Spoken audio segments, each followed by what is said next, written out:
তুমি কি কখনো ভেবেছ সবাই ভুল পথে গেলে তুমি কি একা সত্যের পথে হাঁটতে পারবে? হাজার বছর আগে একজন যুবক এই প্রশ্নের উত্তর নিজের জীবন দিয়ে দিয়েছেন। তার নাম ইব্রাহিম আলাইহিসসালাম।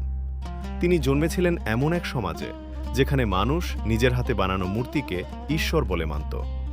কিন্তু ছোটবেলা থেকেই ইব্রাহিম আলাইহিসসালাম ভাবতেন, এগুলো কি সত্যিই আমাদের সৃষ্টি করেছে? একদিন তিনি আকাশের দিকে তাকালেন।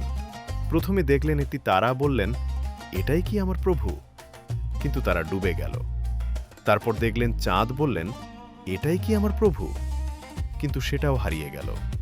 তারপর সূর্য, সবচেয়ে বড়, সবচেয়ে উজ্জ্বল। তিনি বললেন, এটাই কি আমার প্রভু? কিন্তু সূর্যও অস্ত গেল।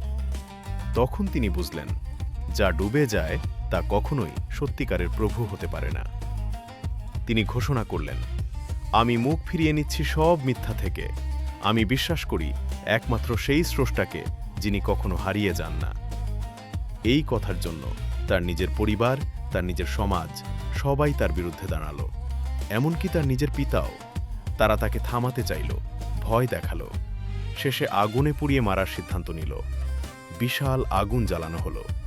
কিন্তু আল্লাহ বললেন, হে আগুন, ঠান্ডা ও নিরাপদ হয়ে যাও ইব্রাহিমের জন্য। আর আগুন তাকে স্পর্শই করতে পারল না। শেষে ইব্রাহিম আলাইহিসসালাম ঘর ছেড়ে বেরিয়ে গেলেন সত্যের পথে, আল্লাহর পথে।